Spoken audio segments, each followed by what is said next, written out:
clássicos e os genes de reparo a danos do DNA. Vocês já deram uma estudada geral?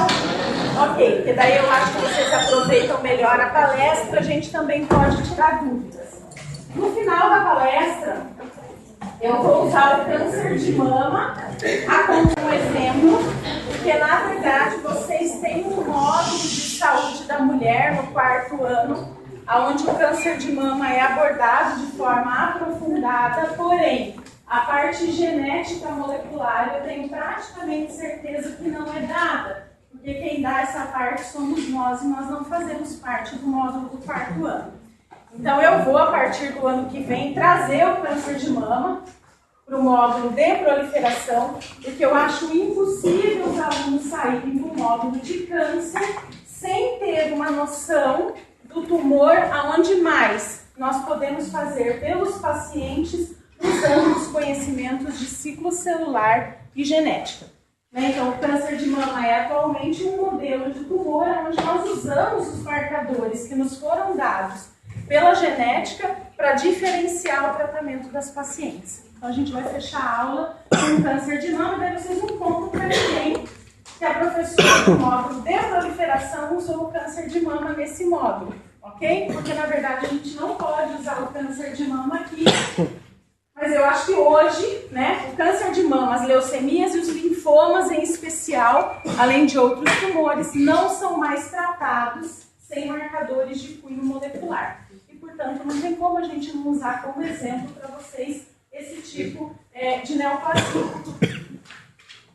Eu queria começar a minha aula fazendo uma pergunta que eu fiz no meu grupo tutorial ontem e as respostas ficaram assim meio no ar.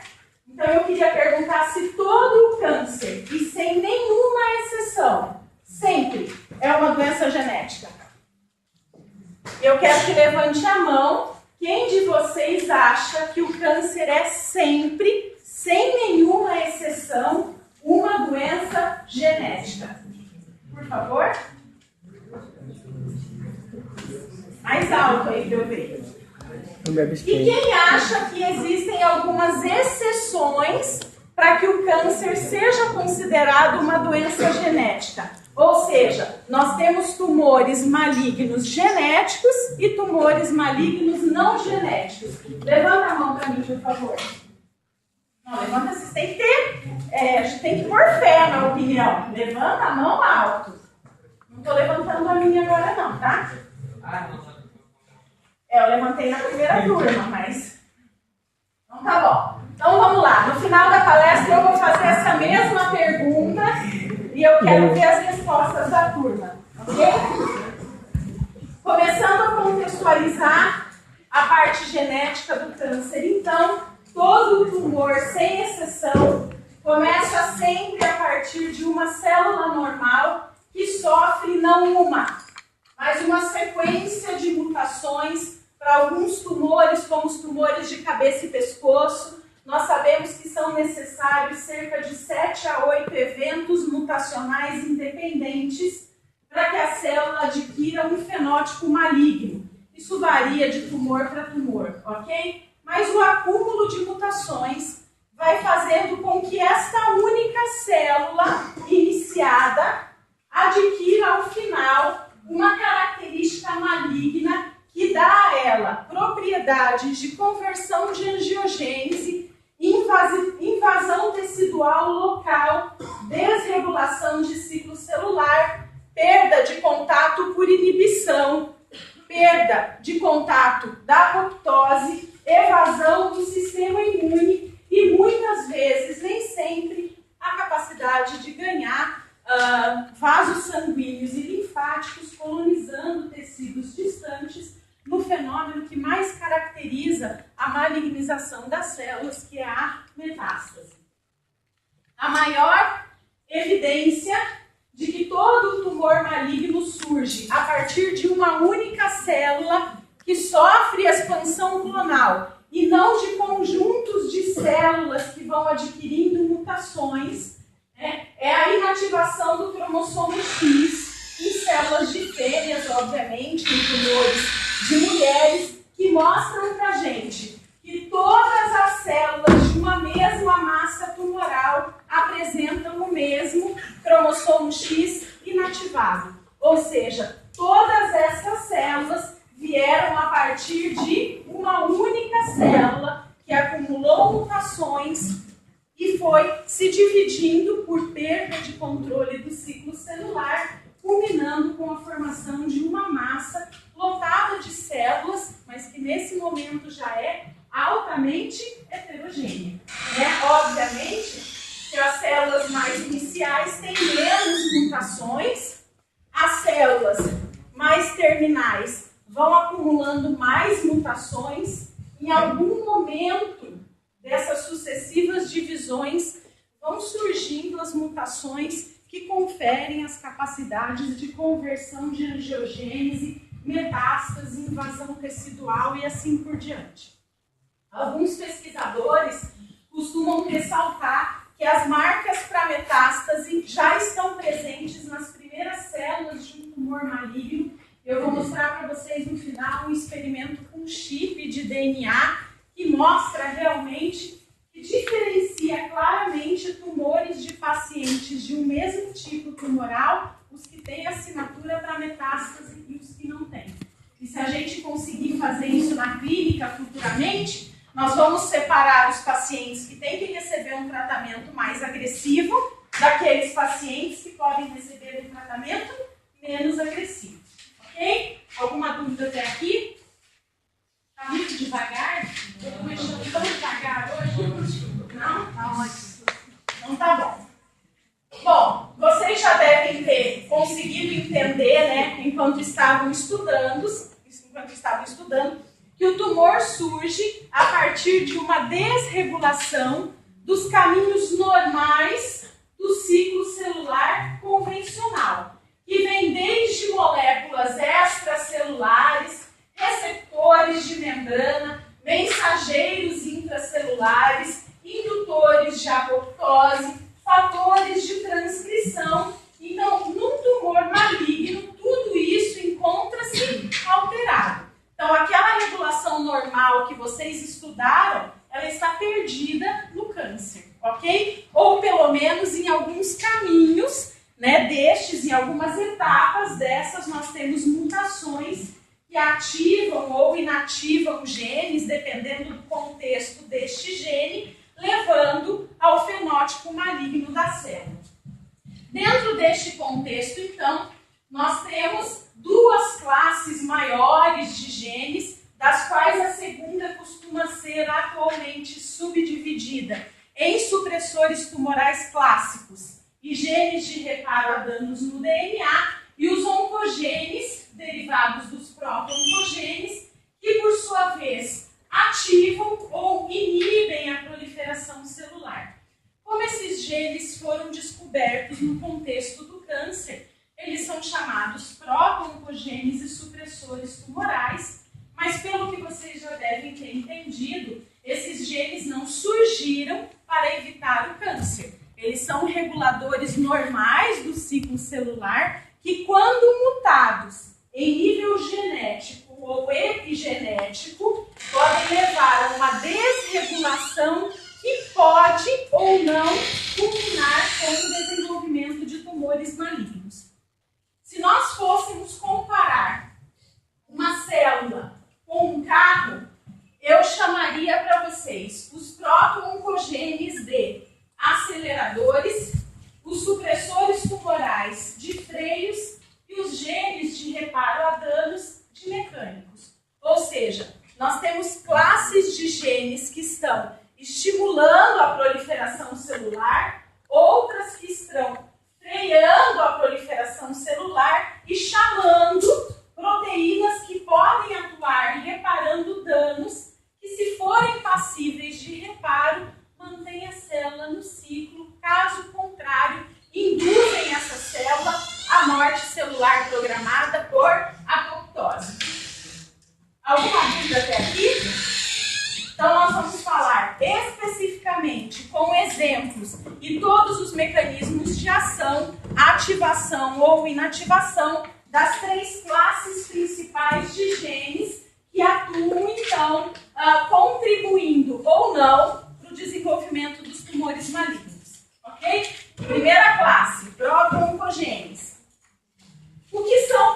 proto-oncogenes. Ao contrário de uma primeira ideia que pode vir à cabeça, proto-oncogenes ou oncogenes não estão presentes apenas nas células tumorais, mas ao contrário, estão presentes em todas as células do corpo.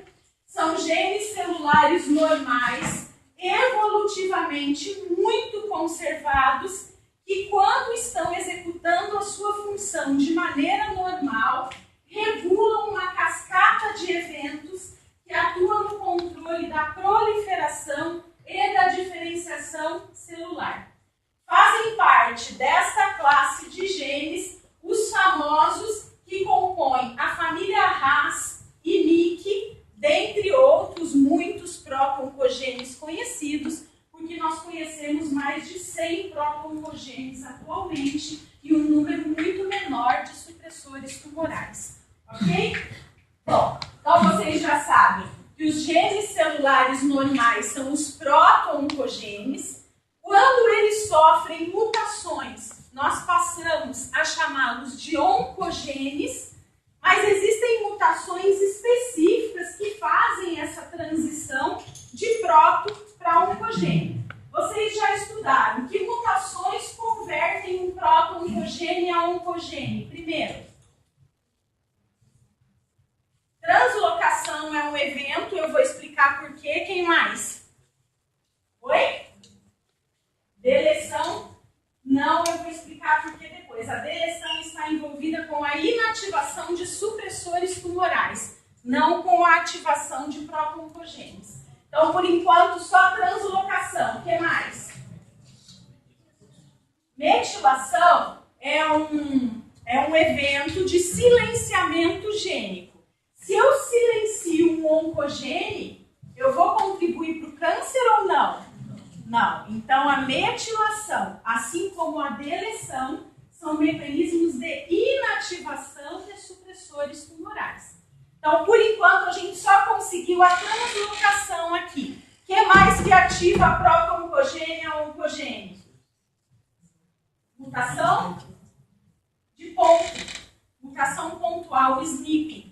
Mutação de base única, então a alteração de um único nucleotídeo na sequência de DNA pode levar a um aumento tamanho da produção daquela proteína, que ela seja produzida numa quantidade exacerbada e contribua para a progressão tumoral.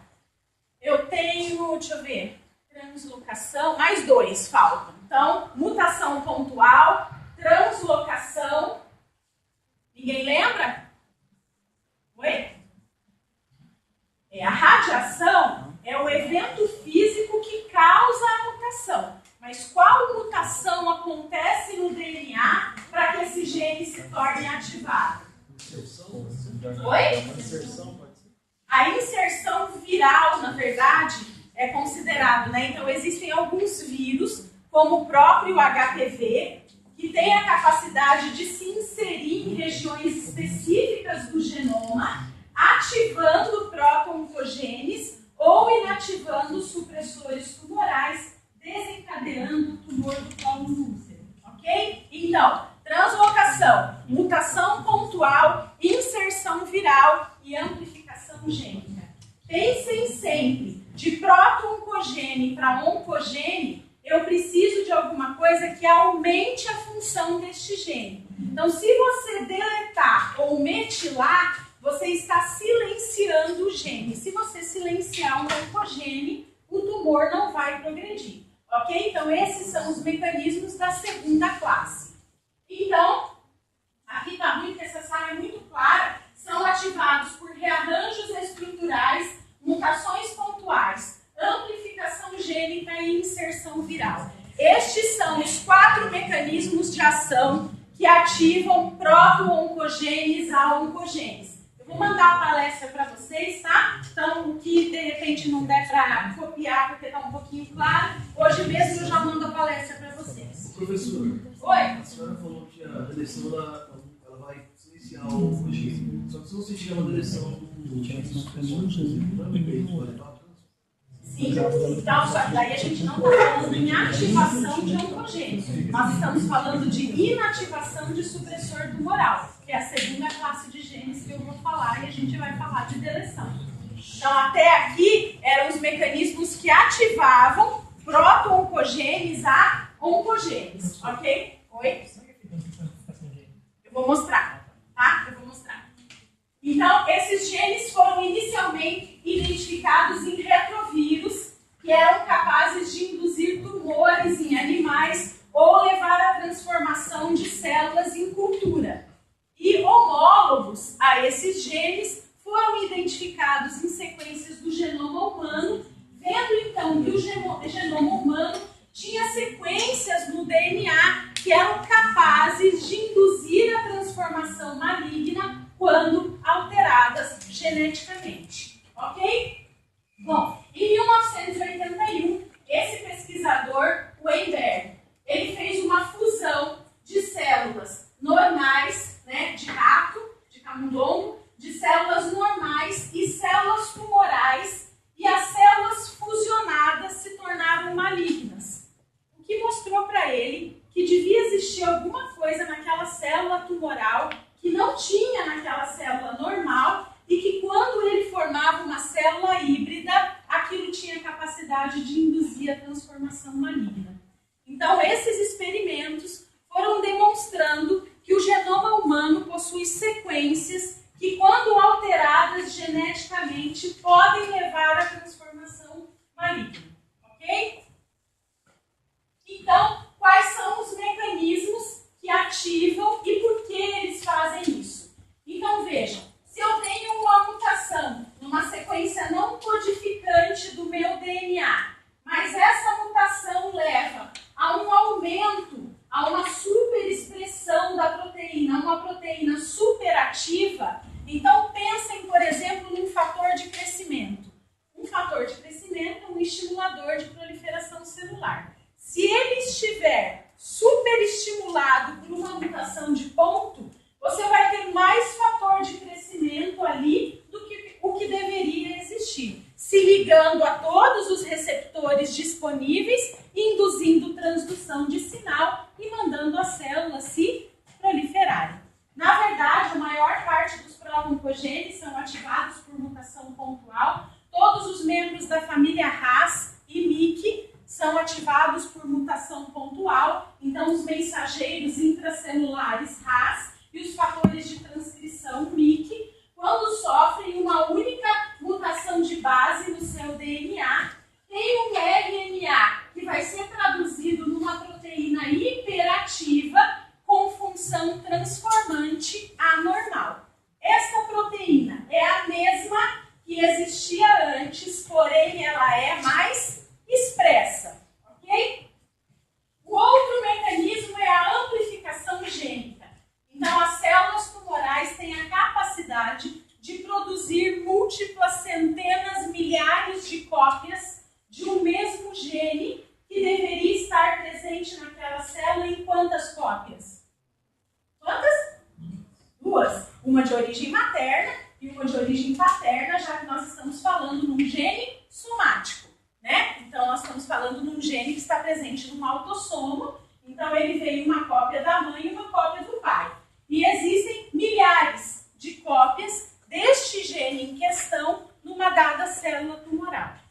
Então, vocês imaginem, como eu vou dar o exemplo, por exemplo, se ele for um receptor de fator de crescimento, ao invés de ter um gene produzindo um número de cópias desse fator, ele vai estar produzindo milhões de cópias deste fator.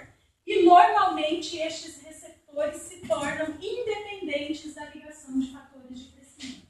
Então, por si só, eles tomam a decisão de transduzir sinal para o núcleo de proliferação sem precisar do fator de crescimento, constitutivamente. Isso leva a uma proliferação exacerbada e normalmente está associada com tumores de pior prognóstico, como acontece nos neuroblastomas, ok?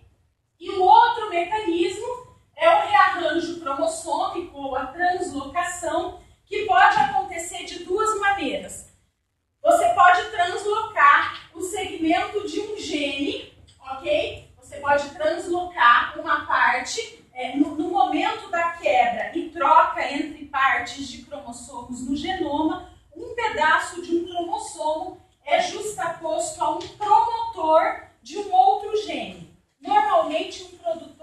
promotor que trabalha intensamente, imunoglobulina.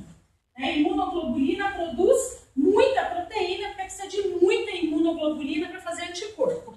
Né? Então, se você põe aquele gene que tinha um promotorzinho mais ou menos ali regulando ele passa a ser regulado por um promotor de imunoglobulina, você vai produzir muita daquela proteína, tá? Em grande quantidade. Só que ela é a mesma proteína produzida muitas vezes.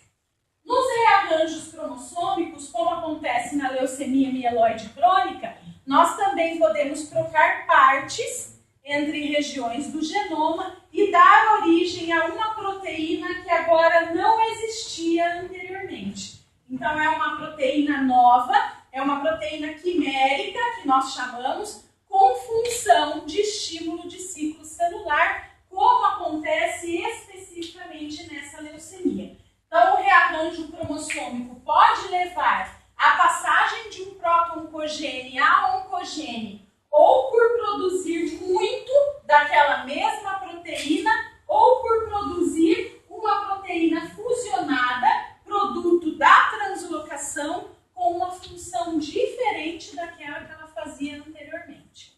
Ok até aqui? Então vamos começar a ver um pouquinho de exemplo. Nós temos aqui um exemplo aonde eu tenho aqui a necessidade de um fator de crescimento se ligando a um receptor de fator de crescimento para fazer a transdução de sinal numa célula normal que está em divisão. No câncer, esse receptor de fator de crescimento, por mutação pontual na sua sequência de DNA, produziu uma proteína que sofreu alterações conformacionais, se ligou à membrana plasmática da célula formando um receptor, só que esse receptor ele não precisa mais do fator de crescimento. Ele é independente e transduz sinal para o interior da célula constitutivamente de proliferação celular, sem a necessidade de sinais externos. Ok? Esse é um mecanismo bastante comum, está associado com tumores agressivos e já foi identificado, por exemplo, em osteosarcomas e em tumores de mama, como a gente vai ver especificamente na mama. Um outro exemplo de mutação pontual acontece com o proto-oncogene RAS, e quando mutado, sempre por mutação pontual, passa a ser o oncogene RAS, e quando ele fica especificamente nessa função, sem retornar à função de GDP, ele vai fazer uma regulação constitutiva da via MAC-quinase, aumentando a proliferação celular. Né? O RAS é um mensageiro intracelular que vem na cascata após fator de crescimento, receptor de fator de crescimento. Então, ele está naquele meio entre a membrana e o núcleo, antes da gente chegar na ativação de fatores de transcrição. E aqui, quando ele está dessa maneira aqui, porque sofreu uma mutação pontual, ele vai transduzir sinal constitutivamente para o núcleo, fazendo o quê? Ativando fatores de transcrição que vão se ligar a regiões específicas, ativando genes que vão estimular o ciclo celular. No momento em que o ciclo celular não deveria estar sendo estimulado. Porque quando ele deveria estar sendo estimulado, o mecanismo é o mesmo, porém existe essa conversão GTP, GDP, e ele se torna inativo e volta a ser ativo sob um novo estímulo. Aqui ele não precisa mais de um novo estímulo. Ok? Professora, Oi. essa mutação em genes pontuais necessariamente tem que ser uma. Se for em herança dominante recessiva, necessariamente tem que ser uma dominante. Na verdade, assim, a gente vai falar um pouquinho de herança dominante e recessiva a nível celular, porque vocês confundem muito a herança dominante de célula para célula e a herança dominante de um indivíduo para o outro dentro de uma mesma família. Ok? Então, todo oncogene ele tem uma herança dominante a nível celular. Por que é dominante? Porque a mutação em um único alelo ativa um próton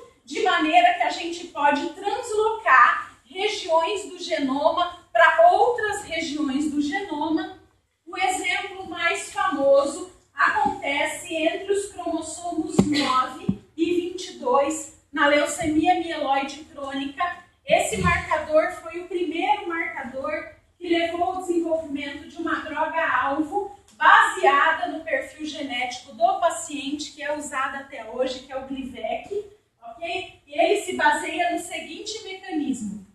Quando a gente tem a quebra entre os cromossomos 9 e 22, com consequente rearranjo, a parte do cromossomo 22 que veio para o cromossomo 9 gera uma região aqui que não codifica proteína nenhuma, ok? Então o cromossomo 9 acaba não tendo importância.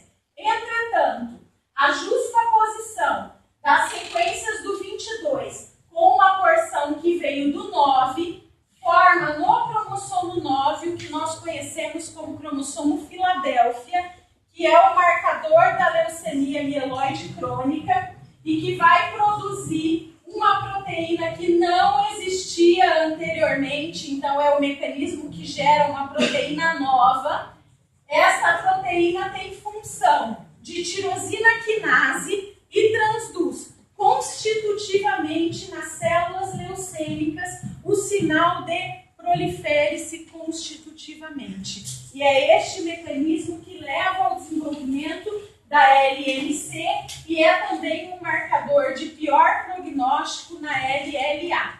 Ok? Os pacientes que apresentam Filadélfia na LMC, eles vão direto para o tratamento com Glivec, que quando foi descoberto se achou que ia ser a cura total da LMC. Hoje, infelizmente, nós temos muitos pacientes desenvolvendo resistência ao Glivec, dependendo do ponto onde os cromossomos quebram. Então, o paciente, para receber e responder o Glivec, ele tem que quebrar exatamente naquele lugar. Obviamente, já existem outras drogas, além do Glivec, parentes do Glivec, que vão sendo dadas na resistência, mas a resposta não é total e, às vezes, os pacientes acabam indo para transplante. E na LLA, esse é o marcador de pior prognóstico que tem na LLA. Então, os pacientes LLA Filadélfia positivos são os pacientes que muitas vezes acabam indo a óbito. Por quê? Porque eles têm uma tirosina quinase constitutiva e se você não bloqueia essa tirosina quinase, as células da medula estão recebendo constitutivamente um estímulo de proliferação e simplesmente o tumor não cessa. Aqui, mostrando para vocês, então, uma quinase com atividade oncogênica, né? Uma quinase, ela fazia o quê? Fosforilava proteínas de estímulo do ciclo celular. Se eu consigo uma molécula sintética, como é o Glivec, e essa molécula ela é desenhada para se ligar exatamente no sítio dessa quinase oncogênica, se eu consigo essa ligação de forma perfeita, então se o sítio de quebra é exato, ela vai bloquear a atividade tirosina quinase e você vai ter a ausência de sinal de proliferação, diminuindo a leucemia e levando alguns pacientes à cura, ou na verdade ao que se chama de remissão completa momentânea, até que uma outra célula reinicie o ciclo celular por resistência ou por outro mecanismo. Ok?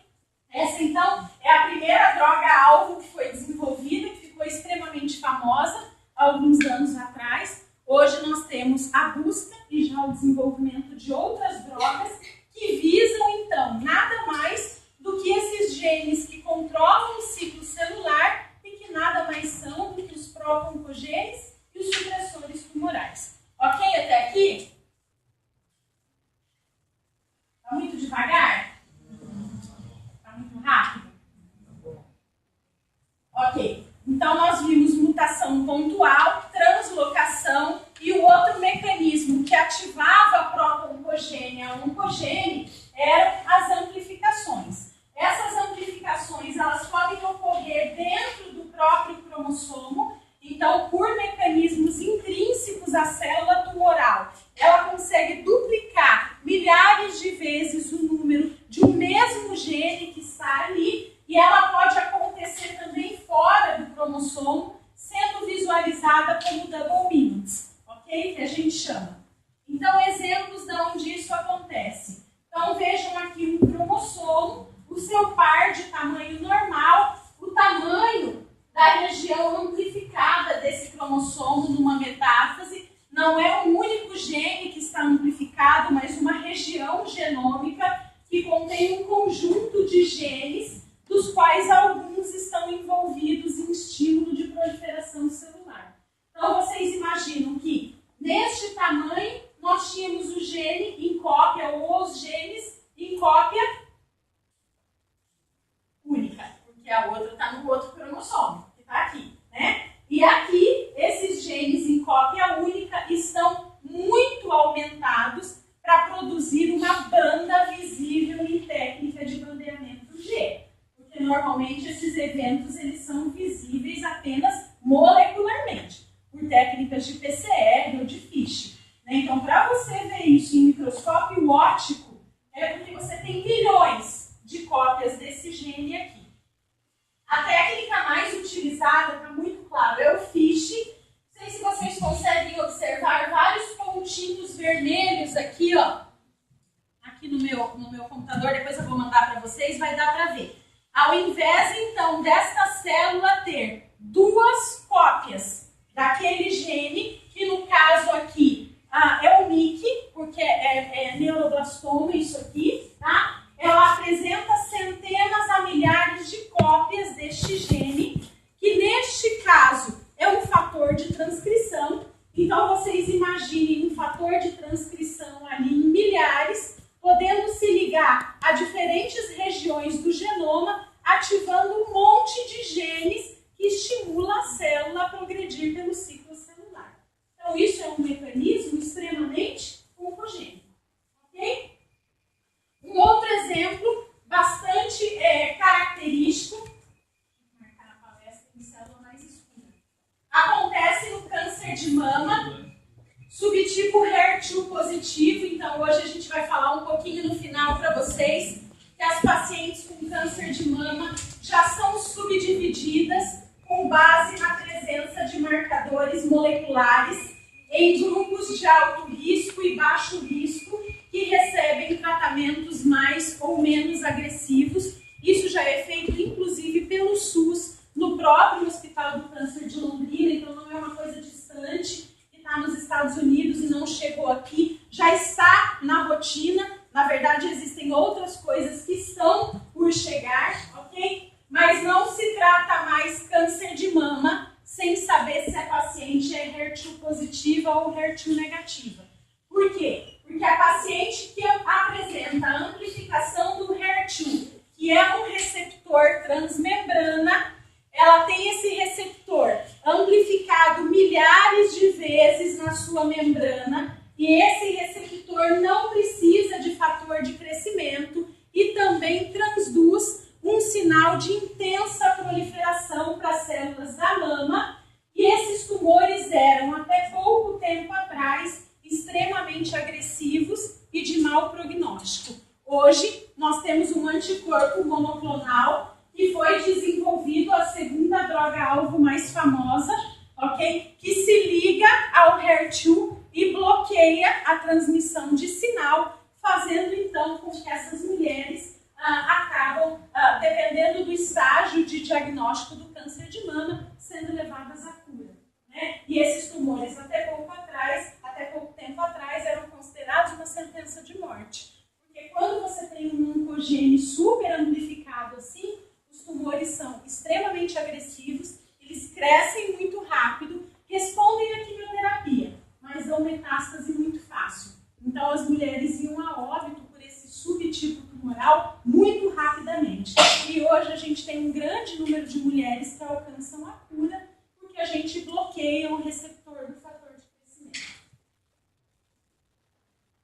Fechando oncogenes, então, quem são os oncogenes, pessoal? Fatores de crescimento, receptores de fatores de crescimento, moléculas envolvidas na transdução de sinal e fatores de transcrição. Além disso, bloqueadores da apoptose também são considerados como pertencentes à classe dos oncogenes, ok? Então, sempre que vocês quiserem pensar, esse gene é um pró-oncogênio ou ele é um supressor tumoral? O que ele faz? Ele para o ciclo celular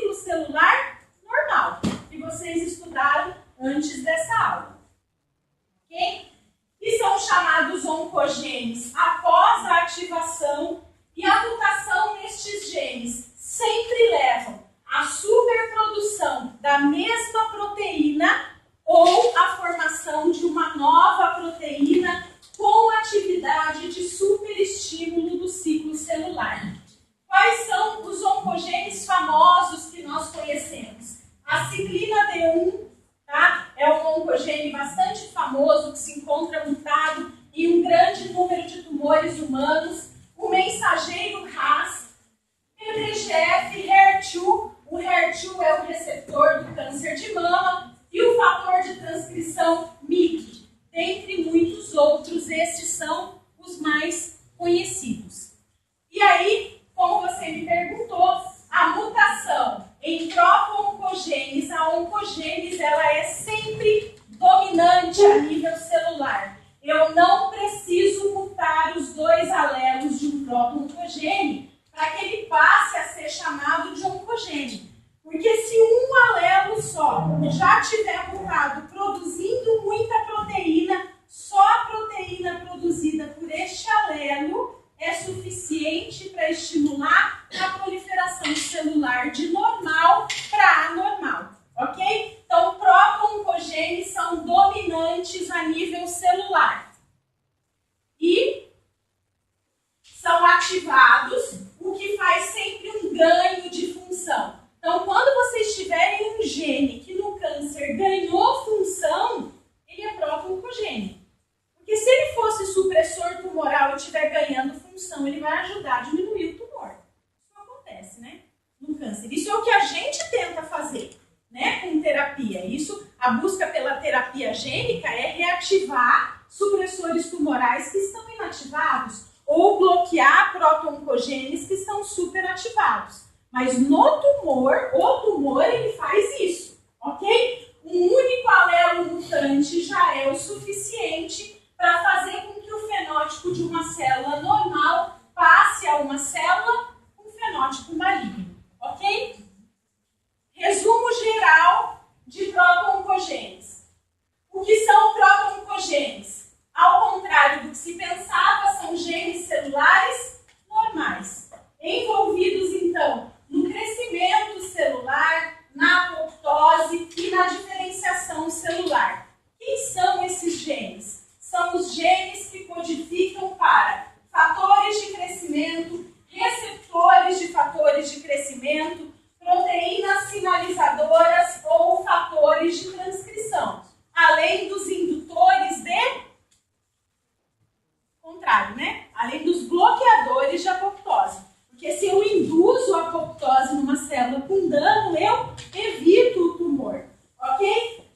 Os oncogenes são, então, proto-oncogenes ativados por quais mecanismos de ação? Mutação pontual, translocação e amplificação gênica. A partir deste momento aqui, eles passam a contribuir para uma proliferação celular anormal com consequente desenvolvimento tumoral. Alguma dúvida com relação à primeira classe de genes? Esse slide resume praticamente tudo o que vocês precisam saber de proto-oncogenes a oncogenes. Não vão pegar o slide e ficar estudando só ele até amanhã, por favor. Tá? Mas... Oi? A inserção viral é um mecanismo que acontece em poucos tumores, que são os tumores dependentes de vírus, né? Como, por exemplo, o tumor de cólon de útero. Então, nesses casos, o vírus pode se inserir no genoma, como acontece com o HPV, e dependendo do local de inserção, ele ativa um proto-oncogene ou ele inativa um supressor tumoral. E, na verdade, é isso que ele faz. Tá? Ele faz proteínas dele, né, fabricadas pelo vírus E6, E7 e E8. Essas proteínas atuam em junção com o ciclo celular, sequestrando os supressores e ativando os proto-oncogenes. E aí estimulando as células do epitélio, ali do útero, a proliferarem exacerbadamente. Ok? E aqui eu coloquei para vocês alguns exemplos, tá, de oncogenes, da maneira como eles são ativados, qual é a mutação específica para eles e alguns tumores onde nós já conhecemos que estes marcadores específicos encontram-se alterados. Ok? Isso aqui para vocês estudarem. Segunda classe de genes, supressores tumorais. Alguma dúvida com relação aos proto-oncogenes? Não? Não, porque a questão de prova sou eu que vou fazer. Não fiz ainda, sou eu que vou fazer. Então, nenhuma dúvida? Não? Posso colocar? Então, tá bom. Supressores de tumor. Vamos lá. Ao contrário dos pró-oncogenes, os supressores... Lembra que a professora está com faringite, gente? Não parece, mas é verdade. São reguladores negativos da proliferação celular que podem suprimir a formação de um tumor caso eles estejam atuando de forma normal. Quem são os supressores tumorais mais famosos? O TP53, que é o guardião do genoma humano, que na verdade hoje a gente já sabe que não guarda lá tanta coisa. O BRCA1 e BRCA2, que são os genes do câncer de mama hereditário, que ficaram famosos no mundo inteiro, depois de que mulher que tornou esses genes conhecidos mundialmente? Angelina Jolie, exatamente. Angelina Jolie tem uma mutação germinativa em BRCA1, a gente vai discutir isso daqui a pouco, e o RB, produto do gene do retinoblastoma, ok? Alguns livros ainda classificam, então, os supressores tumorais em supressores clássicos, que fariam, então, a parada do ciclo celular nos checkpoints, ativando, então, reparo ou apoptose, e uma segunda classe de supressores tumorais, que seriam os responsáveis pela integridade do genoma, que são os genes de reparo propriamente dito, e que eu vou abordar como uma terceira classe à parte. Então, neste momento, nós vamos falar dos genes supressores tumorais clássicos, ok? Então, ao contrário dos pró-oncogenes, a mutação nos supressores tumorais é recessiva a nível celular. Por que ela é recessiva? Se eu perder um alelo de um supressor tumoral, por deleção, por mutação, por exemplo, o outro alelo remanescente ainda continua produzindo proteína, e esta proteína é suficiente para parar o ciclo, para induzir a apoptose, para chamar o reparo. Então, eu preciso agora inativar os dois alelos de um gene supressor tumoral para que o meu crescimento deixe de ser normal e passe a ser tumoral. Ok? Então, enquanto que para proto-oncogene eu precisava de uma única mutação para ativá-los a oncogene, aqui, para eu perder o supressor tumoral, eu preciso mutar os dois alelos. Ok?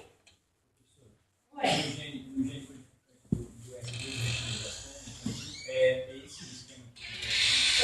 Porque o RB é um supressor tumoral clássico. E, na verdade, foi a partir dos estudos das crianças portadoras de retinoblastoma bilateral que Knudson, na década de 70, descobriu o RB e, então, descobriu a existência dos supressores tumorais e o mecanismo de ação deles a partir da perda ou inativação de dois alelos. Este é o mecanismo clássico. Nós temos alguns supressores tumorais, como eu vou falar para vocês, a P53 é um exemplo, que não sofre inativação pelo mecanismo clássico. A P53, um único alelo mutado, já inativa o gene como um todo. Mas quando a gente pensa em supressor tumoral, o mecanismo de inativação envolve a perda subsequente dos dois alelos de origem materna e paterna. Então, mostrando aqui para vocês que eu tenho uma célula normal, quando eu tenho uma mutação em uma das cópias de um supressor tumoral, eu não vou ter efeito em termos de câncer, em termos de desenvolvimento tumoral, mas somente a partir do momento que eu tenho a mutação em ambos os alelos. O que é que pode levar à mutação em um supressor tumoral? Dois, na verdade, vocês já falaram. Quais eram? Metilação. Por que a metilação inativa um supressor tumoral? Então, se você tiver silenciamento da região promotora de um supressor tumoral, ele não vai se expressar e a proteína por ele codificada não vai atuar. Ok, metilação é o primeiro. Metilação também ativa a proto-oncogênio e a oncogênio? Não, né? Tudo bem. Além da metilação, segundo exemplo que a gente tinha falado aqui, deleção, né? Se eu tiver uma deleção de uma parte, né, do cromossomo que contém um supressor tumoral, porque o supressor tumoral não é o cromossomo inteiro. Aqui eu estou representando 2 alelos de um supressor tumoral. Okay? Se eu tiver deleção de uma parte, ele pode se tornar não funcional. A proteína pode se tornar não funcional. Então, tudo que está associado com perda de função está associado com inativação de supressor tumoral.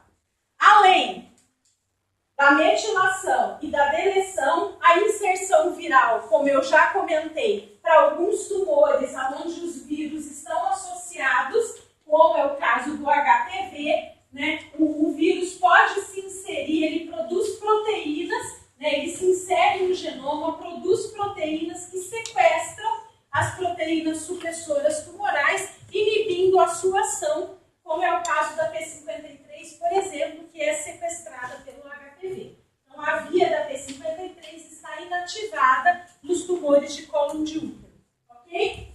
Então, nós temos 3 até agora, falta 1. Qual é o quarto mecanismo de inativação de supressores tumorais? E, coincidentemente, ele é comum com o mecanismo de ativação de proto-oncogênio a oncogênio. Não é a translocação. Mutação pontual. Então, mutação pontual pode tanto ativar proto-oncogênio a oncogênio, quanto inativar um supressor tumoral. É o único mecanismo genético comum a ambos os genes do câncer, a não ser a inserção viral, que é um mecanismo mais físico, porque depende do agente vírus. Ok? Os supressores tumorais foram descobertos a partir de 3 linhas de evidências, então estudos com híbridos entre células malignas e células normais. O câncer familiar, ele está, na grande maioria das vezes, associado com supressores tumorais, e os estudos em famílias que apresentam um número anormal de indivíduos afetados por um mesmo tumor leva à suspeita da existência de um câncer familiar naquela família, né? A não ser, é claro, em casos onde o pai fuma 4 maços de cigarro por dia, as crianças começam a fumar, né? 2, 3 maços de cigarro por dia antes dos 10 anos de idade. Todo mundo tem câncer de pulmão. Esse câncer de pulmão não é familiar, ele é ambiental, né? Ele é fruto do estilo de vida daquela família. Mas nós temos tumores onde nós já identificamos marcadores que são passados de pais para seus filhos ou filhas e mães para filhos e filhas, né? Levando ao aumento da frequência de câncer numa mesma família, ok?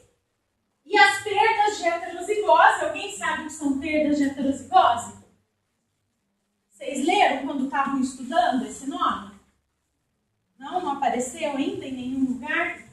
Então, as perdas de heterozigose são um nome um pouco complicado para fazer associação com deleção somática, ok? A perda de heterozigose é porque eu já perdi o primeiro alelo de um supressor tumoral, normalmente por mutação pontual. O primeiro evento normalmente é uma mutação pontual ou metilação, e o segundo evento, inativa mesmo o supressor, é uma deleção somática.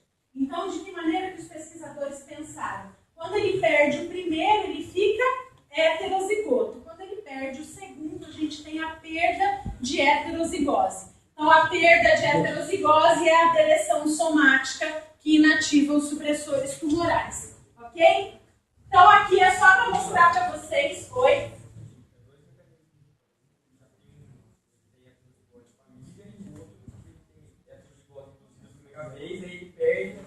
Isso. Nos casos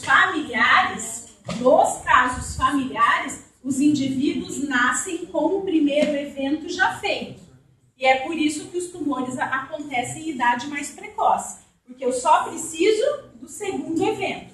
Nos casos dos tumores esporádicos, ambos os eventos acontecem nas células somáticas. E é por isso que demora mais, e é por isso que os tumores somáticos normalmente acontecem em idade mais tardia. Esse era o final da palestra, não é para você ter perguntado isso agora, você ter perguntado isso depois. Mas daí eu tenho que parar e ficar. André, pô. Oi?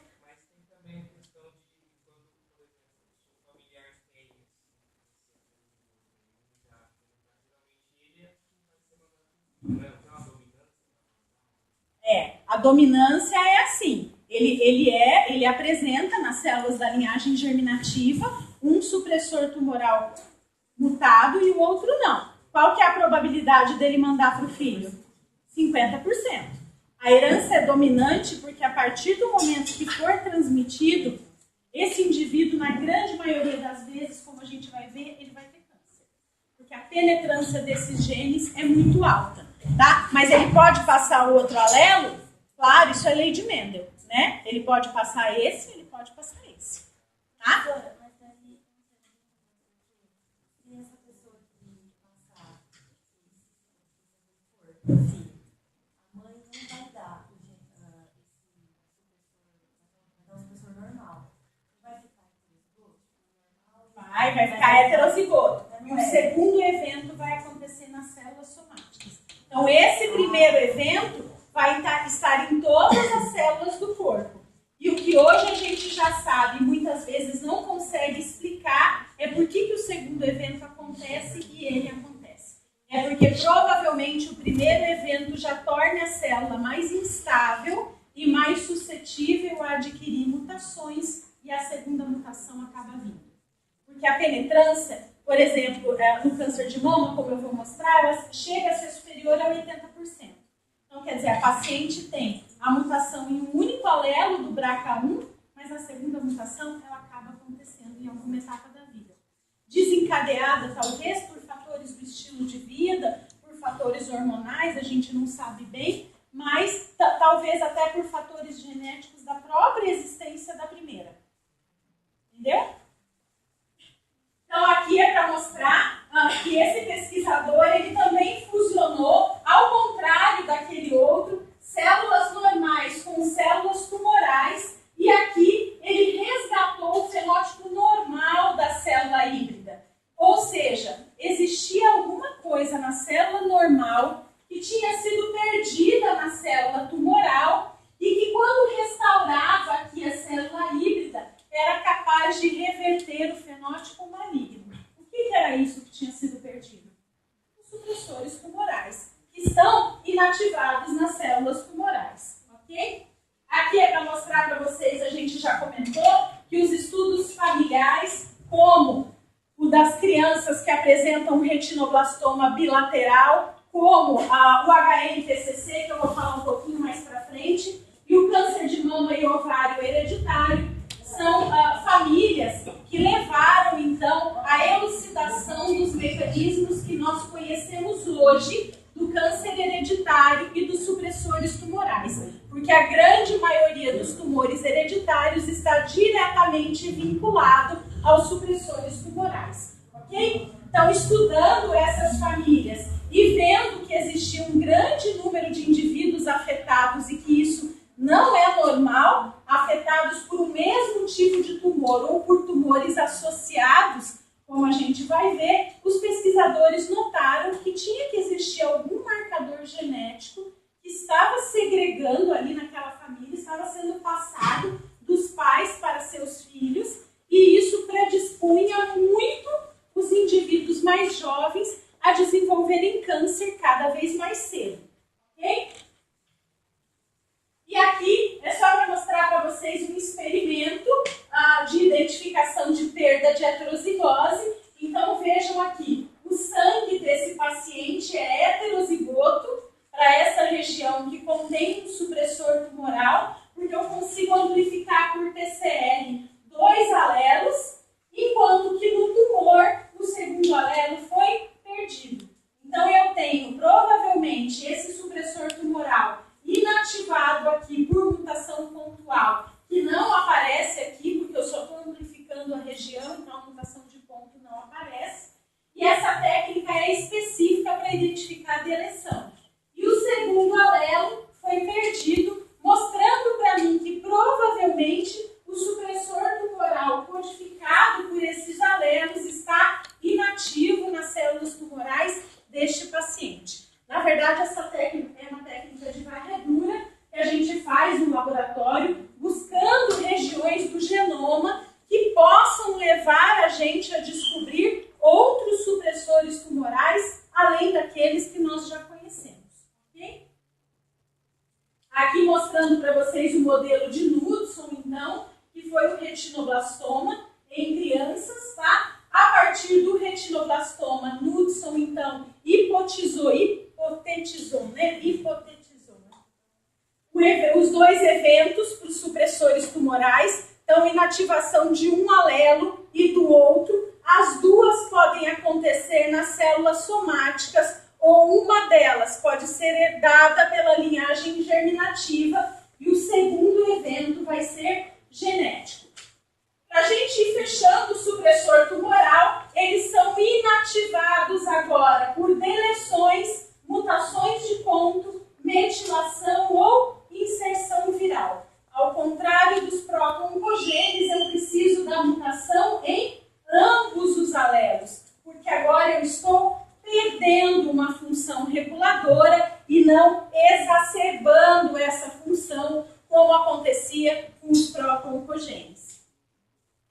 Bom, a RB, a gente conversou sobre RB no ciclo celular. Vocês se lembram que a RB, quando estava hipofosforilada, ela retinha um fator de transcrição. Quando ela era fosforilada, ela liberava esse fator de transcrição. Portanto, a RB é uma proteína reguladora de ciclo celular que, quando no seu estágio normal, para a célula em G1, permitindo que essa célula verifique e monitore o ambiente e o DNA e verifique se ela pode seguir à frente no ciclo celular.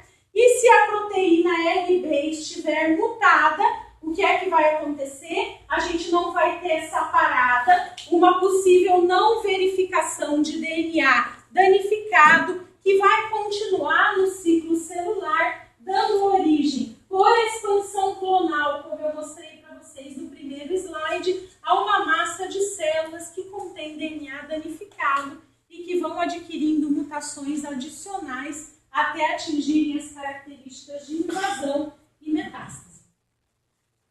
Aqui é só para mostrar para vocês a proposta do Knudson, então, dos eventos em 2 passos, né? Quando eu tenho um único alelo do supressor tumoral mutado e o outro funcional, eu ainda tenho produção de proteína em quantidade suficiente para parar o ciclo, induzir a apoptose, fazer reparo e assim por diante. A partir do momento em que os 2 alelos de um supressor tumoral encontram-se mutado, eu posso ter o desenvolvimento de tumores malignos. E o modelo dele era o tumor da retina, né, o retinoblastoma, mas que serviu como modelo para evidenciar a ação de todos os supressores tumorais. Ok? Câncer de mama. Bom, o câncer de mama e ovário hereditário serviu como modelo de estudo. Hoje nós conhecemos os genes BRCA1 e BRCA2, né? Ou BRCA1, BRCA2, eles são genes de reparo a danos do DNA, reparo de quebra de dupla fita, ok? Então, talvez BRCA1 e BRCA2 possam até ser colocados na classe de genes de reparo, certo? Hoje nós sabemos que as mulheres que apresentam na linhagem germinativa a mutação mais comumente para BRCA1, mais raramente para BRCA2, chegam a ter 80% de chance de desenvolver o câncer de mama em alguma etapa da vida. Na verdade, o que a gente tem observado é que o câncer de mama nessas mulheres vem, né? Ele acaba chegando. É claro mama absurdos que estão acontecendo, porque hoje nós temos 10 cânceres de mama para um câncer de cólon de útero no Hospital do Câncer, mais ou menos.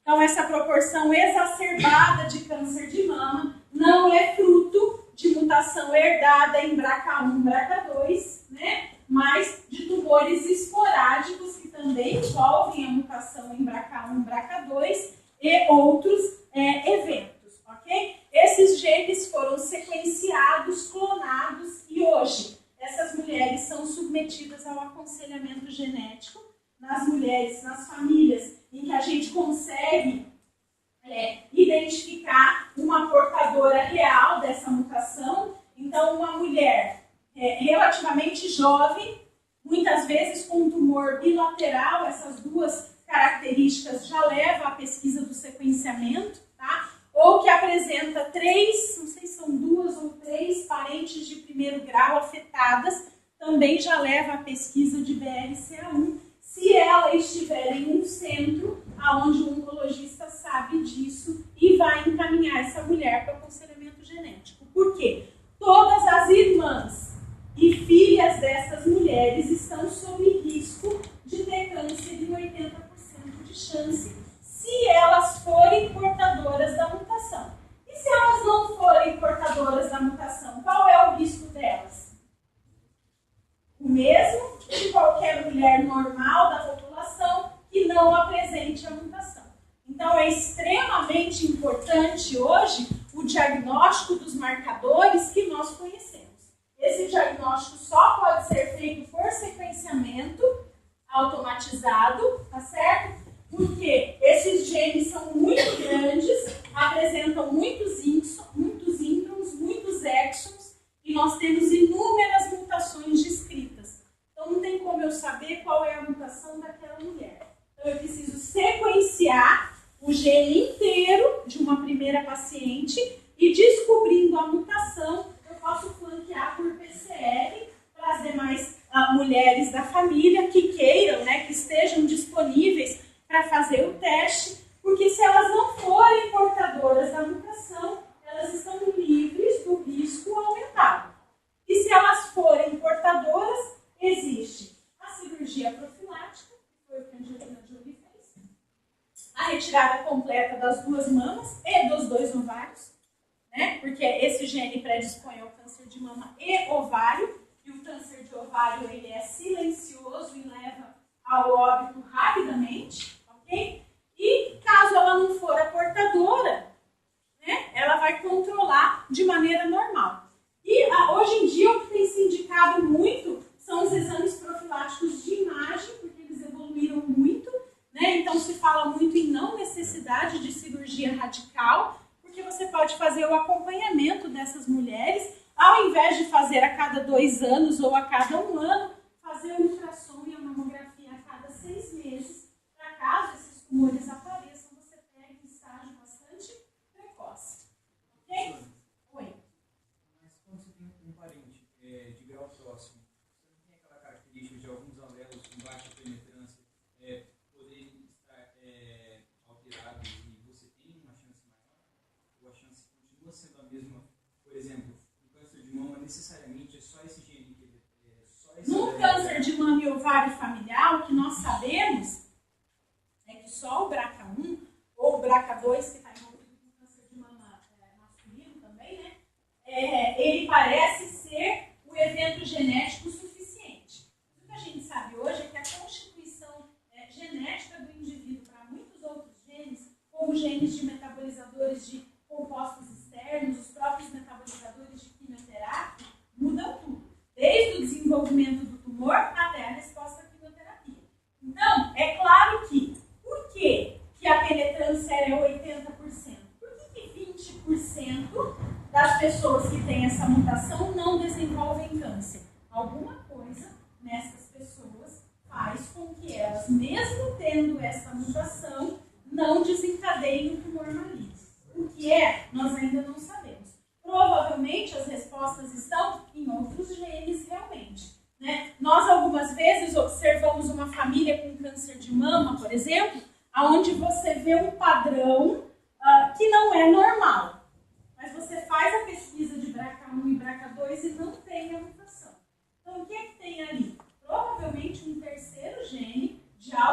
câncer, um quarto, um quinto, que nós ainda não descobrimos, né? E que deixa uma parte das famílias com câncer de mama no que a gente chama de região acinzentada. Então, elas não estão nem na síndrome do câncer de mama e ovário hereditário e nem numa normalidade esporádica para o câncer de mama. Porque o que a gente conhece hoje é muito pouco, né? Então, a interação gênica entre não só este marcador, mas outros marcadores, com certeza contribui para o trigger do tumor. Ok?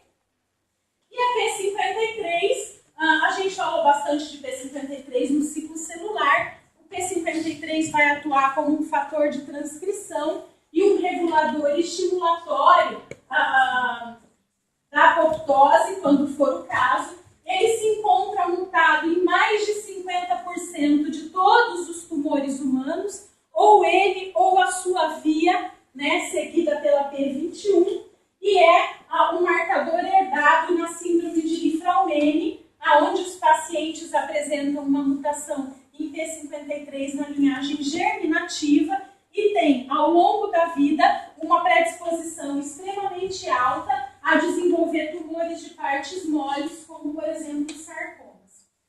Diferentemente dos supressores tumorais clássicos, o P53 não sofre inativação nos dois alelos.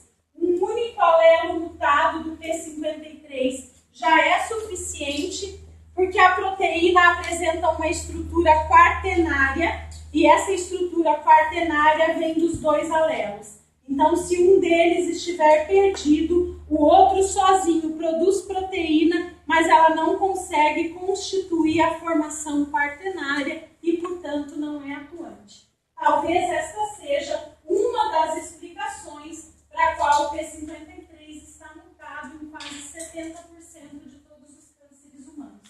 Ele não precisa do segundo evento de inativação, como acontece com os supressores clássicos. Ok? O P53, então, ele tem inúmeras funções, como a gente já comentou, apoptose, reparo de DNA, atua contra o estresse oxidativo, tá certo? Atuando como um fator de transcrição que vai estimular e inibir a transcrição de genes específicos que vão parar o ciclo celular, chamando o reparo ou induzindo a apoptose. Então, fica claro que se a perda deste gene acontecer, se a gente tiver uma perda funcional de P53, isso contribui para a evolução tumoral.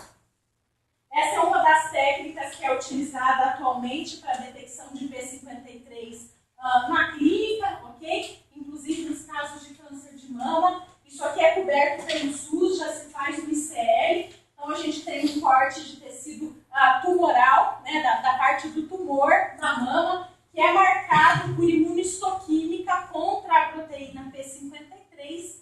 Essa proteína, não sei se vocês se lembram, ela era rapidamente formada no ciclo celular e marcada para degradação do proteassomo. Na presença de dano, ela é estabilizada. E quando ela está mutada, ela também se torna estável e aí a gente consegue pegar ela na imunistoquímica. Então, quando eu pego a P53 na imunistoquímica, é porque essa P53 está mutada, ok? E os autores correlacionam, então, a presença de P53 mutada no tecido tumoral com pior prognóstico.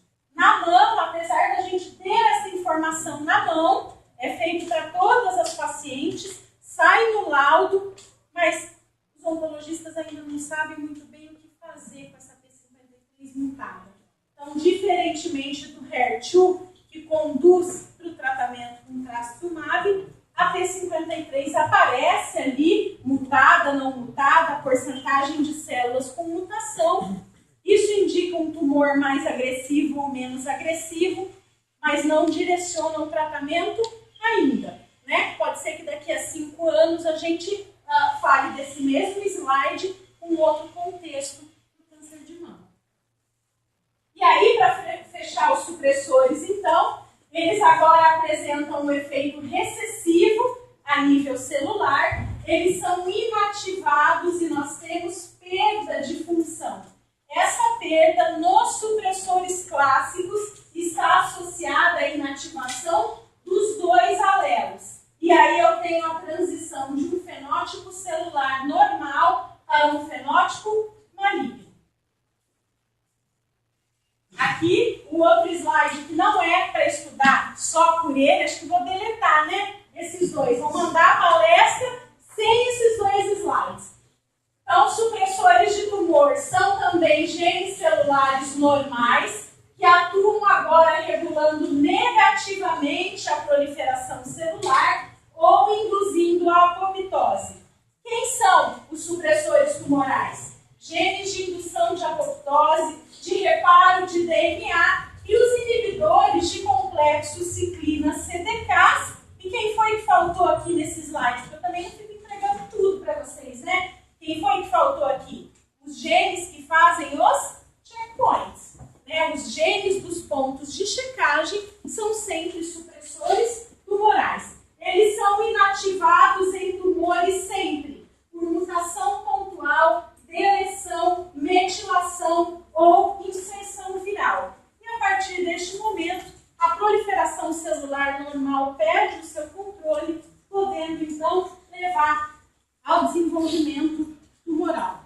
Aqui eu coloquei para vocês alguns supressores tumorais famosos, os mecanismos pelos quais eles são inativados e atuam, e exemplos de tumores aonde nós já sabemos que eles se encontram alterados.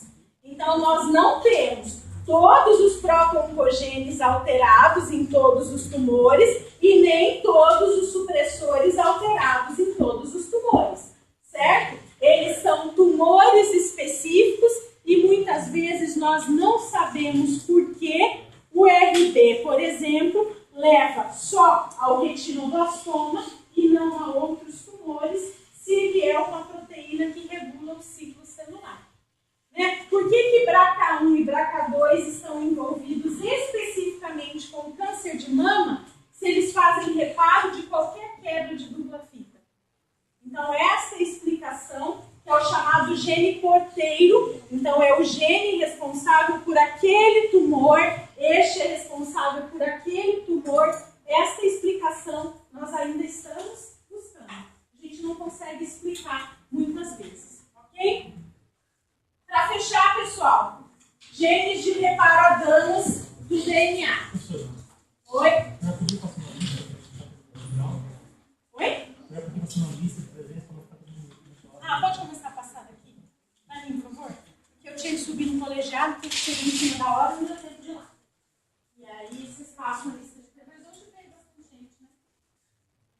Diferente de segunda-feira, né? Hoje veio bastante gente.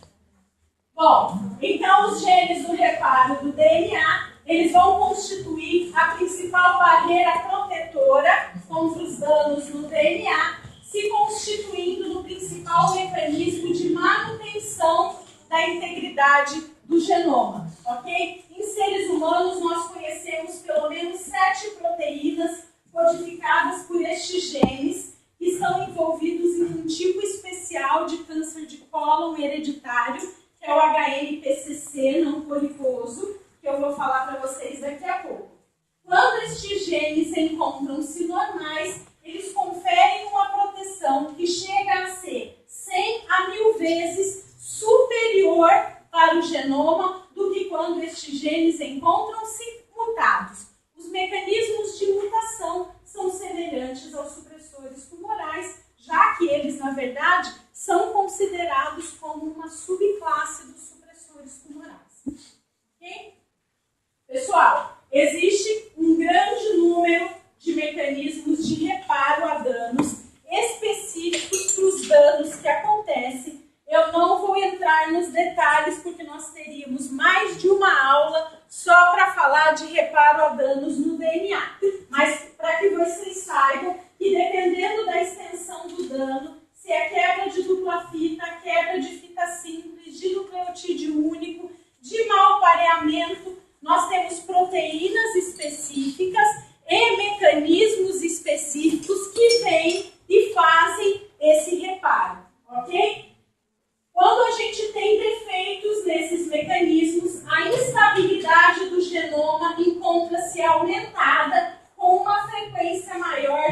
mutações e aberrações cromossômicas que são características de células tumorais, ok? E de alguns tipos de células em específico.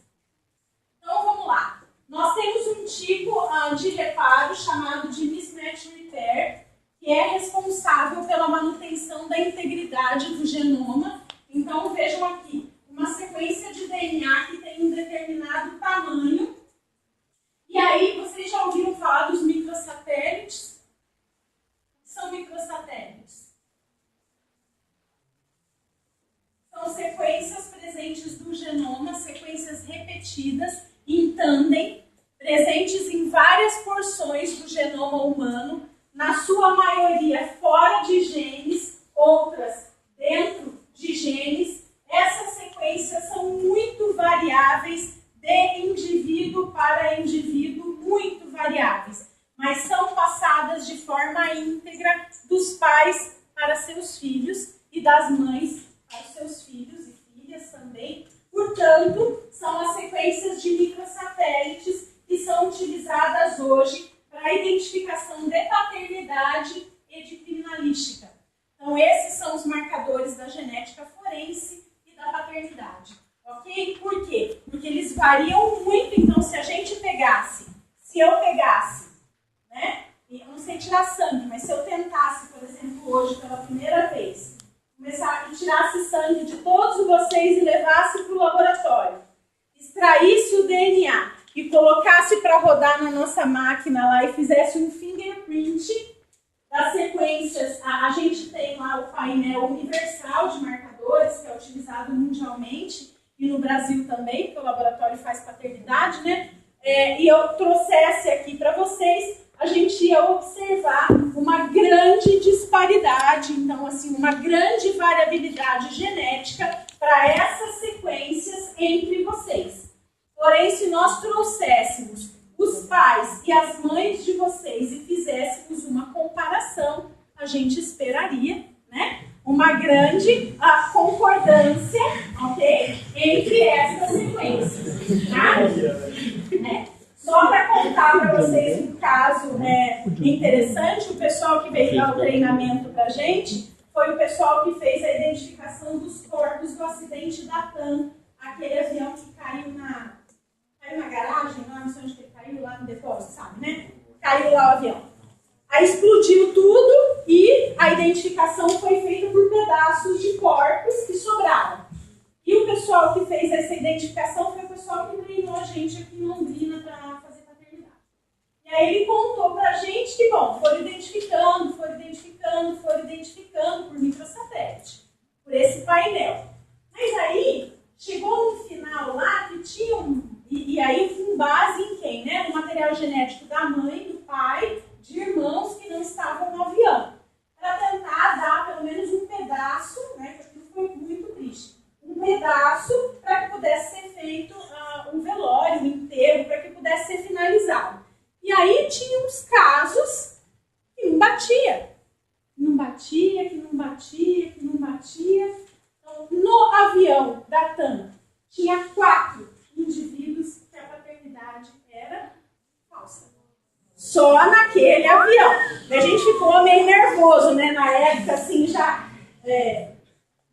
Bom, ainda bem que eu sou mãe, não pai.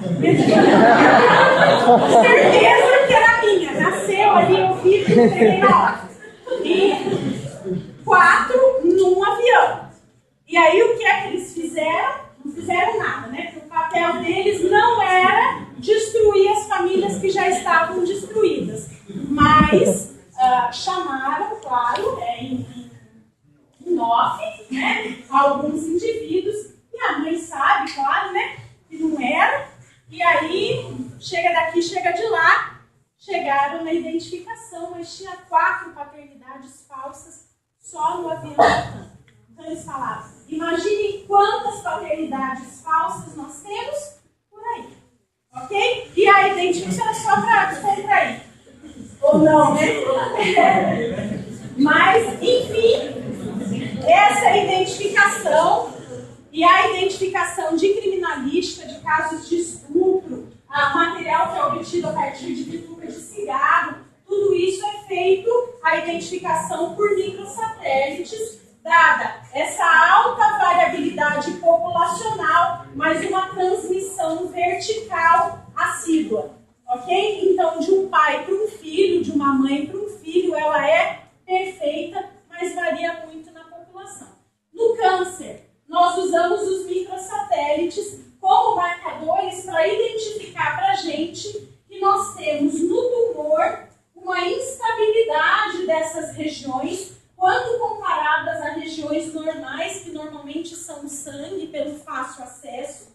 Isso faz com que o médico suspeite que pode estar existindo uma mutação em um gene de reparo, e isso pode estar associado a um câncer hereditário, que é o HNPCC. Ok? 95% de todos os HNPCCs vão apresentar instabilidade de microsatélites associada à mutação em um daqueles 6 genes de reparo que eu mostrei para vocês. E da mesma maneira que para o câncer de mama, o indivíduo que é identificado como provável portador da mutação é submetido ao sequenciamento de normalmente o HMSH6 é o primeiro, o HMLH1 é o segundo, e se não vai achando, vai sequenciando, até encontrar a mutação que está naquela família, e aí você chama os indivíduos que estão em risco para o aconselhamento genético, porque a penetrância, neste caso, atinge 90%. 90% de todos os indivíduos que apresentam uma mutação neste gene de reparo vão desenvolver o câncer de cólon, normalmente em idade precoce. As cirurgias profiláticas também acabam acontecendo com retiradas de partes do intestino, mas hoje o que se acaba induzindo são os exames também de monitoramento por imagem, né? A colonoscopia é bem avançada, é ruim, mas é bem avançada, e você consegue monitorar essas alterações sem ter que fazer a retirada de partes do intestino, ok? Mas a evolução é rápida, então de um epitélio normal, a mutação em um destes genes de reparo leva à instabilidade de microsatélites que não tem importância nenhuma, tá? Ela só serve como marcador de diagnóstico, porque se microsatélite estiver em região extragênica, ele pode aumentar, diminuir de tamanho, não tem problema nenhum. Então eu uso ele para ver que a mutação está ali. O problema é que se o microsatélite está instável, o genoma está instável. E aí outras mutações em genes importantes de controle do ciclo celular vão se acumulando, e aí eu tenho uma evolução de epitélio normal para carcinoma em 90% dos casos. Ok? E aqui é só para mostrar a importância de se diagnosticar um paciente que tenha essa mutação nesse gene de reparo, porque além do câncer de cólon, ele tem risco ao longo da vida de desenvolver outros tumores associados. Então, assim como o BRCA1 e BRCA2 não predispõem apenas ao câncer de mama, mas também ao câncer de ovário, né? O HNPCC predispõe muito mais ao câncer coloretal, em 78%, mas também a outros tumores graves que vêm sendo detectados nos pacientes que têm a mesma mutação. Pessoal, então, os genes do câncer quem são? São os genes que fazem controle do ciclo celular, né? Então, o ciclo celular normal é feito e quando ocorre um desbalanço, a gente pode ter mutações nessas classes de genes que podem culminar, então, com um fenótipo maligno. E agora eu pergunto para vocês, o câncer é sempre e sem nenhuma exceção, nenhuma, uma doença genética? Quem acha que sim, levanta a mão. Não, levanta a mão, é fazer assim. Bem, então o câncer é sempre e sob nenhuma exceção uma doença genética. Por quê? Por que o câncer é sempre uma doença genética? Porque ele é causado pelo acúmulo de mutações mutações em genes envolvidos com os processos normais de regulação e proliferação celular. Porém, apesar do câncer ser sempre uma doença genética, ele raramente é uma doença hereditária. Então, as pessoas confundem muito estes dois conceitos. Ele é sempre genético, algumas vezes hereditário. Aqui mostrando, então, para vocês que a partir de um epitélio normal, a perda de supressores tumorais, o ganho da atividade de oncogênese, a consequente perda em outros supressores, outros eventos adicionais vão levando à transição de um epitélio normal a um epitélio com proliferação anormal, a um pequeno tumor, a um grande tumor e a um tumor que já contém características invasivas e daqui para frente metastáticas. Vocês já estão arrumando o material para ir embora? Ainda falta uma parte. Então, mas está acabando, mas falta uma parte. Aqui eu já estou vendo um monte de mochila, estojo, assim, uma movimentação, né? Mas está acabando. Enfim, se eu comparo uma célula normal com uma célula tumoral, eu tenho um gene aqui que é produzido numa célula normal e que numa célula tumoral ele tem a sua produção aumentada. Que gene é esse? Exatamente. Um outro gene que era produzido numa célula normal, mas que não é mais produzido numa célula tumoral. Que gene é esse? E esse aqui que não existia aqui, existe aqui?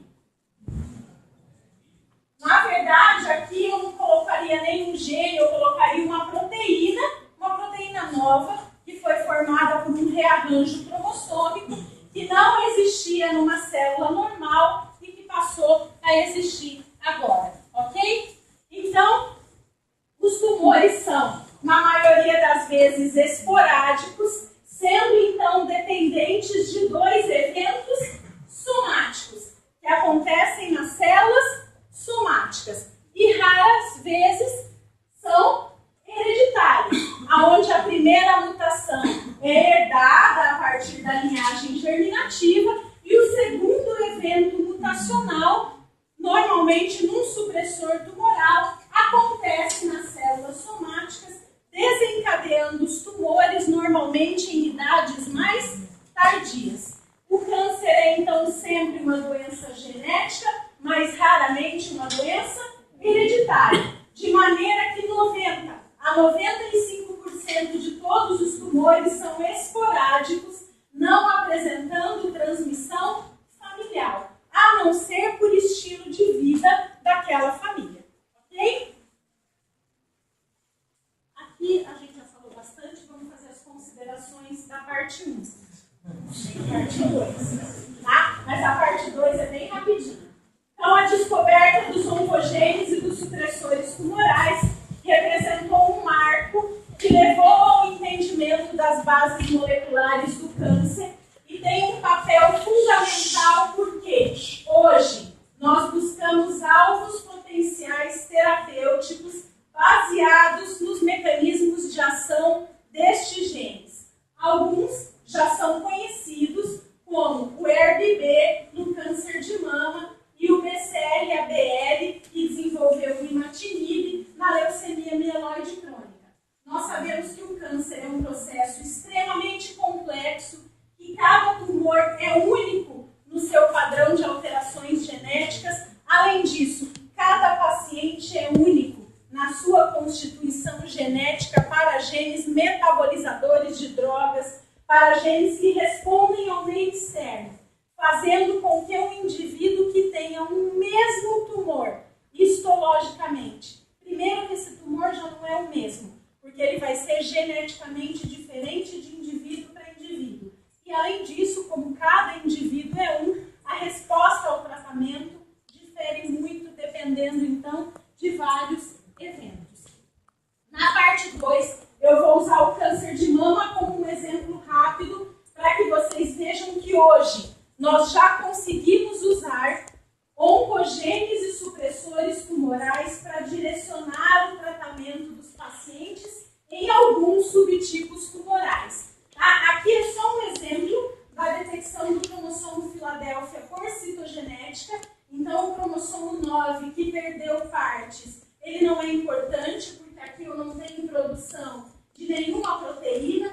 E o citogeneticista identifica o cromossomo 22 pequeno na metástase desse paciente como sendo o cromossomo Filadélfia, e esse paciente pode ser direcionado para o tratamento com imatinib.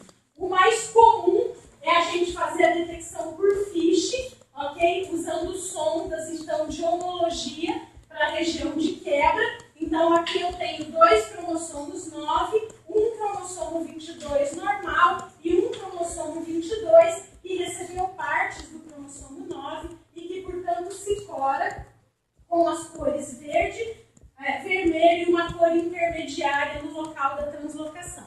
Então, essa é uma técnica citomolecular que identifica um marcador e o paciente é levado para o tratamento com Glivec ou parentes do Glivec, que hoje nós já temos alguns. E também, além da citogenética e das técnicas citogenética moleculares, as técnicas moleculares, dada a facilidade de manuseio e obtenção de resultados, a gente pode usar PCR, então, para flanquear as regiões do ponto de quebra do BCR-ABL e identificar os fragmentos frutos desta translocação direto em géis de poliacrilamida. E aí o paciente também vai ser direcionado por Glivec. Dependendo do centro de tratamento, isso vai ser feito por citogenética, por FISH ou por biologia molecular. Ok? Dependendo do lugar em que a gente está falando. Aqui a gente não faz nenhum. Em Londrina não faz nenhum. Essa é uma técnica caríssima, né, chamada de Skyfish ou Sky, que marca cada cromossomo com uma sonda diferente. Né? Essa técnica não é usada na rotina dos pacientes, mas aqui é o caso de uma menina que tinha uma leucemia gravíssima, que não respondia ao tratamento e que com as técnicas convencionais a gente não conseguia descobrir qual era a alteração genética que ela tinha. Quando foram pintados os cromossomos, cada um de uma cor, a gente encontra aqui uma alteração entre os cromossomos 10 e 11. Essa translocação ativa um pró-oncogene a oncogene, estimulando as células da medula, e a partir do momento em que essa translocação foi descoberta por essa metodologia, essa paciente passou a receber um tratamento bastante agressivo e foi a remissão da doença. Aqui os chips de DNA, que agora nós acabamos de ganhar num projeto, um microarray na UEL, que vai ficar alocado no laboratório que a gente trabalha.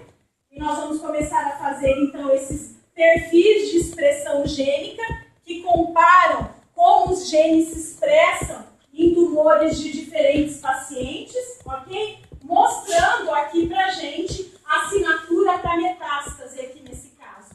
Então, mostrando que os tumores de alguns pacientes se agrupavam para o lado de cá, enquanto que os outros se agrupavam para o lado de cá do chip, demonstrando que eles já apresentam os genes chamados de assinaturas para metástase.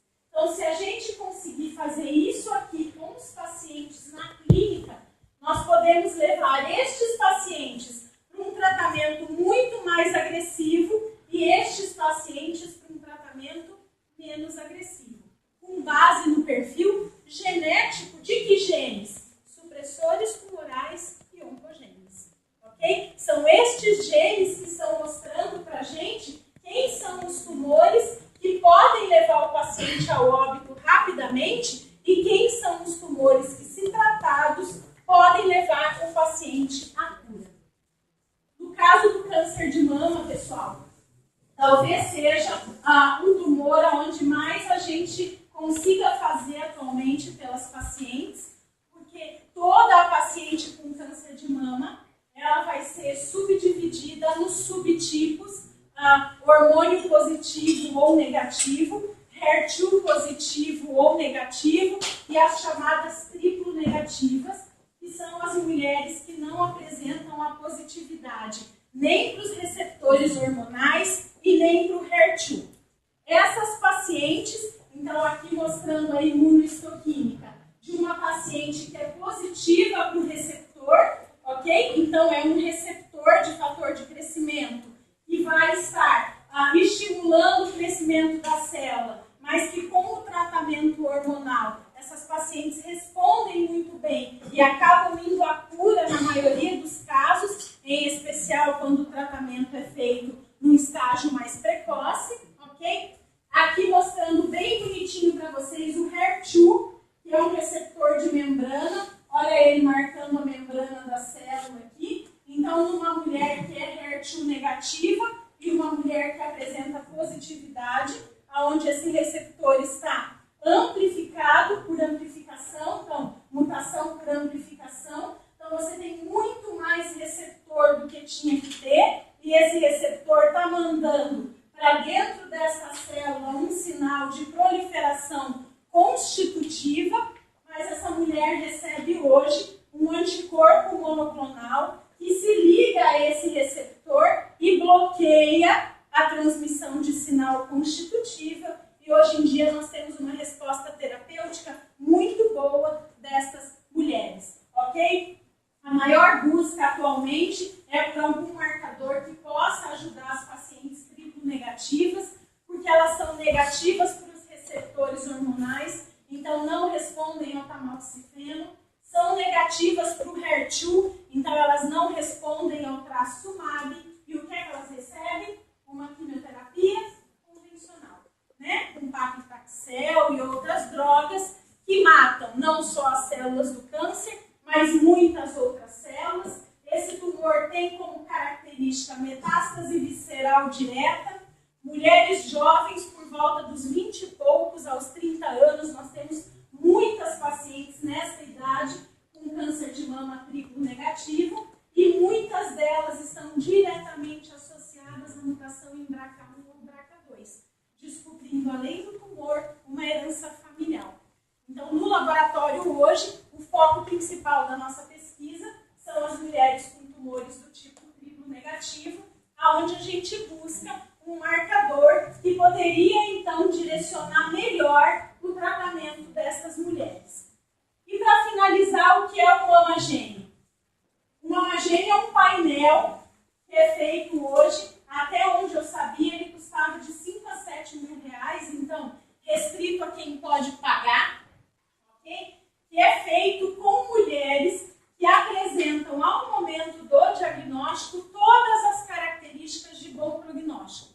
Então, elas têm tumores pequenos, esses tumores são receptor hormonal positivo, HER2 negativo, linfonodo livre de comprometimento. Então, é uma mulher que, teoricamente, ela está livre do tumor a partir do momento que você retira esse tumor por cirurgia. No SUS, né, os tumores que têm em torno de 1 a 1,5 centímetros são retirados neste caso, e a mulher é dispensada, ela está livre do tratamento.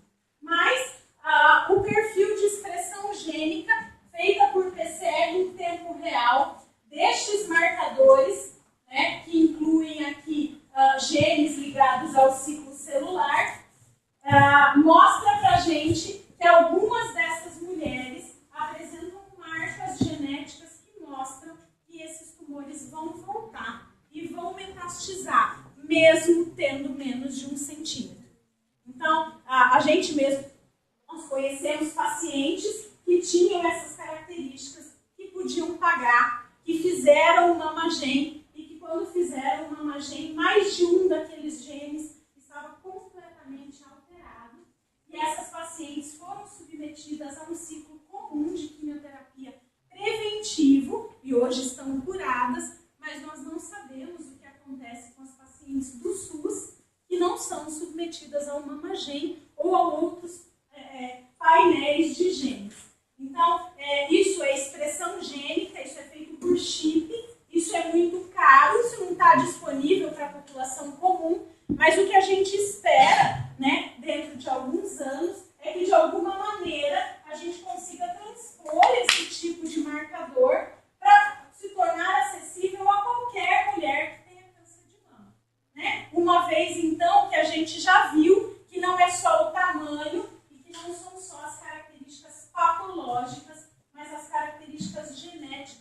tumor nos dizem muito, e um tumor pequeno pode metastizar, e tumores grandes muitas vezes respondem bem ao tratamento e não voltam nunca. Né? Então a chave de tudo está na genética, já que o câncer é sempre genético. Muito bem. Então, para fechar, cada tumor é único no seu perfil de alterações genéticas, sejam eles de mesma origem ou não. Essas diferenças contribuem muito para a resistência ao tratamento, resistência por diferentes vias, nós já sabemos atualmente, pacientes que têm uma grande toxicidade e que muitas vezes vão a óbito em decorrência de um tratamento que era desnecessário para aquela paciente, porque o perfil genético do tumor dela dizia que ela não precisava daquele tratamento. Mas hoje a gente não consegue fazer isso ainda, ok? Então nós temos cada vez mais a necessidade do desenvolvimento de novas drogas que sejam, já está acontecendo, mas no futuro cada vez mais, baseados no perfil de cada tumor, de cada paciente. E esse perfil, pessoal, depende